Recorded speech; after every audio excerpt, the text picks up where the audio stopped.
Alright, bro. About Matchup Media. I found out about this nigga channel the other day, bro. He created some pretty good content. This is his newest video. What if NBA legends were Yonkos in One Piece? Now, it may seem crazy, son. Like, at first, the first few videos I watched, I didn't connect with him, but his explanations were good. Like, he has good reasoning behind his picks, bro, and that I could respect. So let's watch it. In the NBA, we've seen players that not only dominated the game, but influenced the way the game is played and looked at. In shorter terms, Yonkos. those who achieve success while impacting the game of basketball are looked at as all-time greats. Now, One Piece has a similar ranking system as the NBA. All pirates that have dominated and influenced the One Piece world are known as Yonkos. Now, in a sense, being an all-time great and a Yonko both could mean the same thing. Great pirates and players are great, but to achieve Yonko and all-time great status, you have to reign as one of the strongest for a period of time, whilst influencing the people around you. In this video, if he's putting the new Yonkos as well, it's gonna be a different story.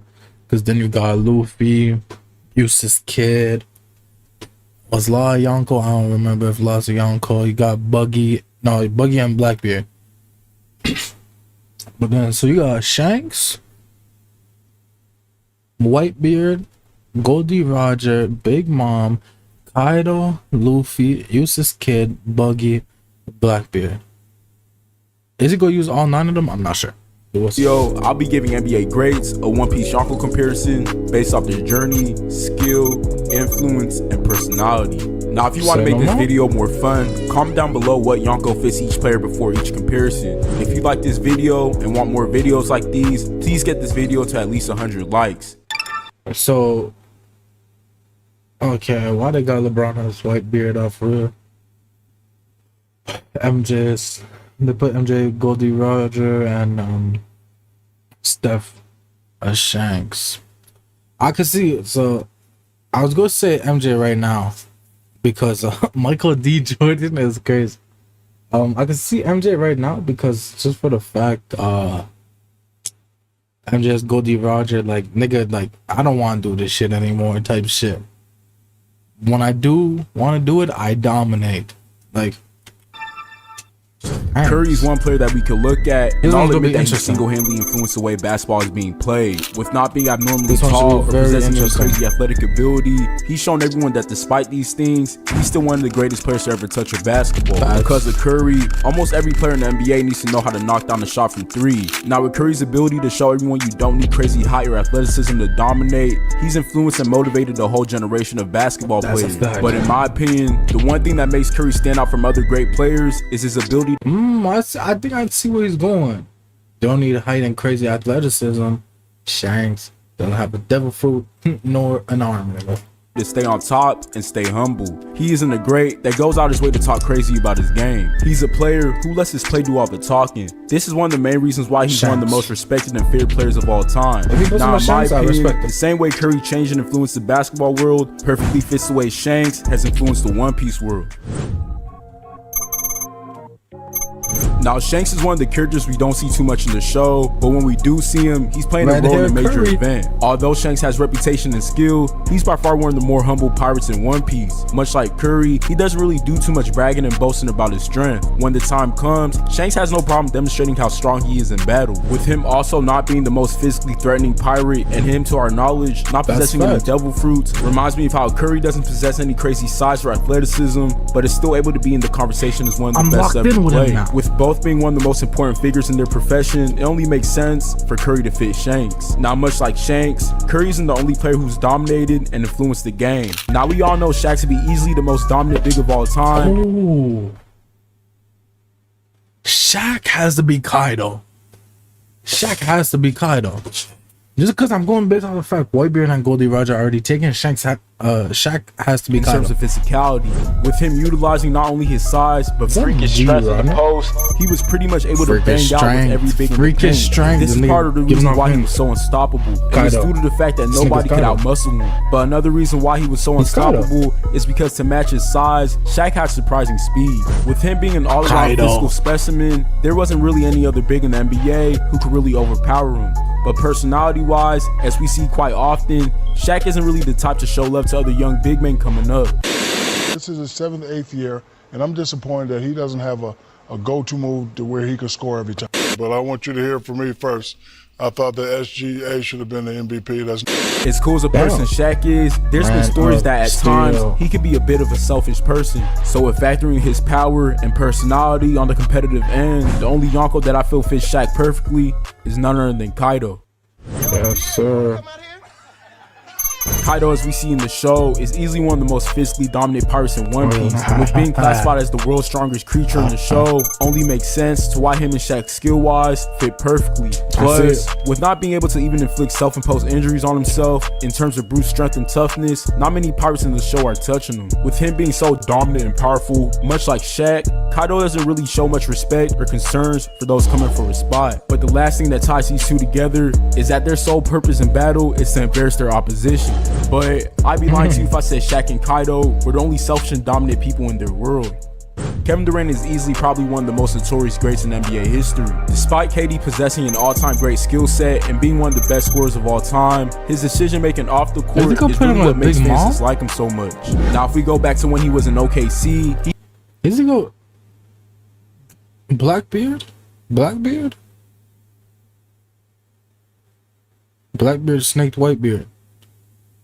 If he's putting Blackbeard, it has to be Blackbeard. He had a team that had a legit chance of becoming one of the NBA's deadliest dynasties. But after losing a 3-1 lead to Golden State, KD decided to stab Westbrook in the back and leave him for the very team he lost to. As we all know, this decision is what ultimately killed Westbrook's chance to potentially ever win a ring. Fast forward to the present, and KD has left plenty of teams to rot multiple times. Now, like I said, he's a phenomenal player who's been able to dominate the league. But with him unapologetically leaving franchises for dead, many fans around the NBA hate this man. So with possessing a skill set that has proven to terrorize the NBA while being one of the biggest villains in the league, the only Yonko that fits KD perfectly is none other than Blackbeard. Now, much like Durant, Blackbeard is a character in One Piece who's undeniably strong.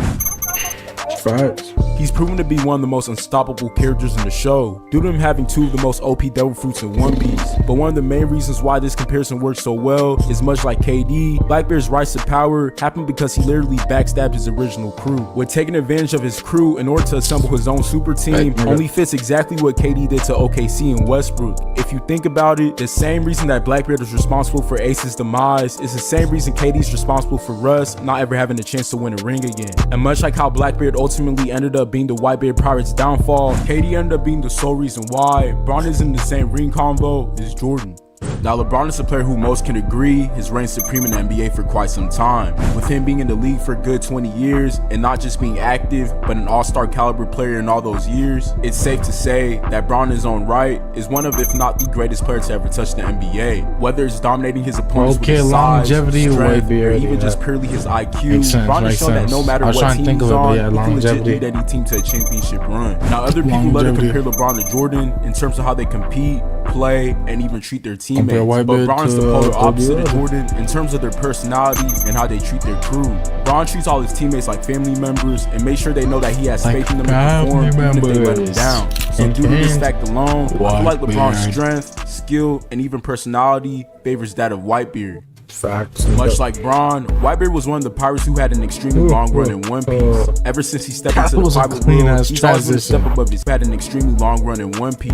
Ever since he stepped into the pirate world, he's always been a step above his peers in terms of power. With him being overall one of the most well-rounded pirates in terms of skill, and due to his ability to be strong in every aspect, reminds me of Bron in his overall skill set. Now, another reason why this comparison works is due to the fact that Bron and Whitebeard were able to dominate despite their insane longevity. But to dig a little deeper in this comparison, Bron's last few years of actually running the league and consistently going to the finals was spent with none other than Kyrie. The reason why, in my opinion, Bron's final streak ended was because Kyrie made a decision to leave and go off on his own. Kyrie's decision to leave Bron ended up with Kyrie not getting another finals appearance. And for Bron, most fans can acknowledge even though he's still good, his career since Kyrie left, in terms of season success, has been declining. Now, this could be compared to the situation with Whitebeard and Ace, with Ace ignoring Whitebeard's advice to not go on his own or go after Blackbeard, ended up being the ultimate downfall for both characters. Saying Kyrie's Ace.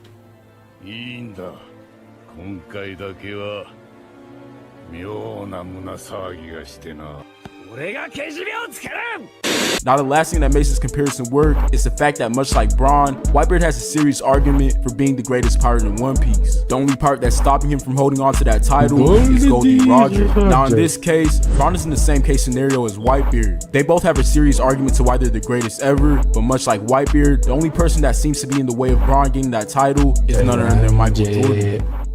Players like MJ are an example of how far meshing skill, IQ, and physical ability could take you.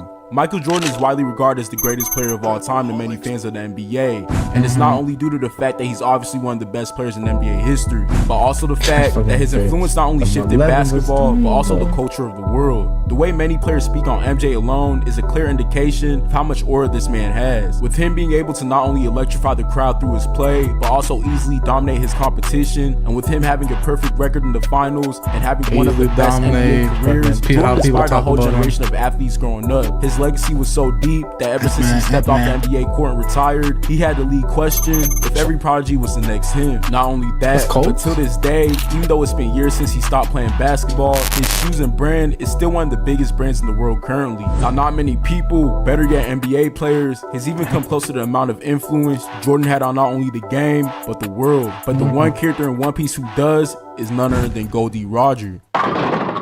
Roger's pirate that we see at the very beginning of One Piece set the tone for the whole show. His words at the end of his life were literally the words that shifted the world of One Piece. If you want it, you can have it. Roger inspired the search for the One Piece and basically set a precedent of what a pirate should be. Now, looking back at what I just said about Jordan and his impact, it's safe to say that these guys played a major part in both of their worlds. Even after years of them leaving their profession, they're still held up to the highest standard, even after all the talent that has come after them. With their ability to be levels ahead of their competition in terms of skill in battle, them along with a very skilled crew behind them were able to achieve the epitome of success in their profession. With both being looked at as the greatest to do what they do, in my opinion, makes this comparison fit perfectly. If you like this video and want more videos like these, please make sure to like, comment, and subscribe for more. If you disagree with any of these comparisons, feel free to comment your opinion down below.